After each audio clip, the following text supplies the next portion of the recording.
Thousands of Tunisians protest, each feeling desperate and frustrated. People in the capital Tunis and several other cities are angry. More than 600 protesters have been arrested. 10-year anniversary of the ouster of Zayn Al Abidine Ben Ali.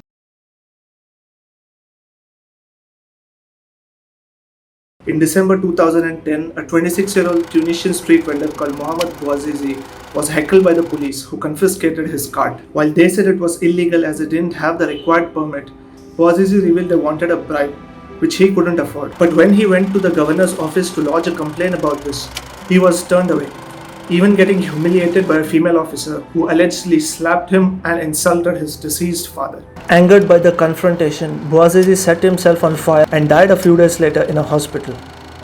His death sparked nationwide protests in Tunisia, which later spilled across the Middle East, turning into a revolution known as the Arab Spring. Several dictators across the region were toppled. Libya's Muammar Gaddafi was captured and assassinated, ending his tortuous 42-year-old rule. In neighboring Egypt, Hosni Mubarak was overthrown after 30 years. Yemen's President Ali Abdullah Saleh was pushed out after 33 years in power. Syrian dictator Bashar al-Assad is an exception here as he continues to be in power. And then there's Tunisia, where Ben Ali resigned from his presidency and the North African country managed to avoid the brutal conflict which befell some of its fellow Arab states.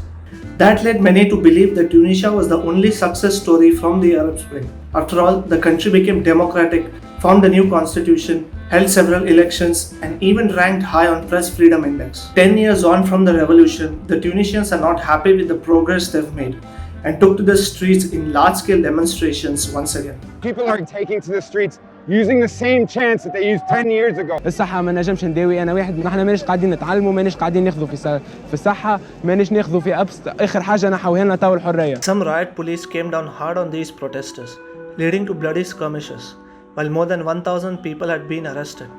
One of the protesters was even fatally wounded and later died in a hospital.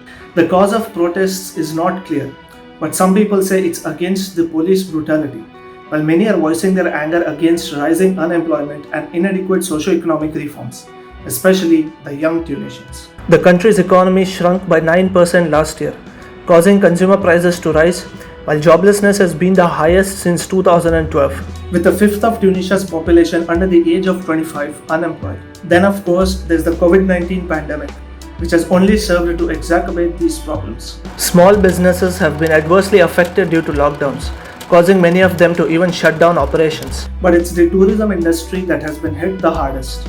The pandemic decimated the country's crucial tourism industry as revenues plunged by 65% in 2020 compared to 2019 to around $746 million. Tunisia's economy relies significantly on its tourism industry.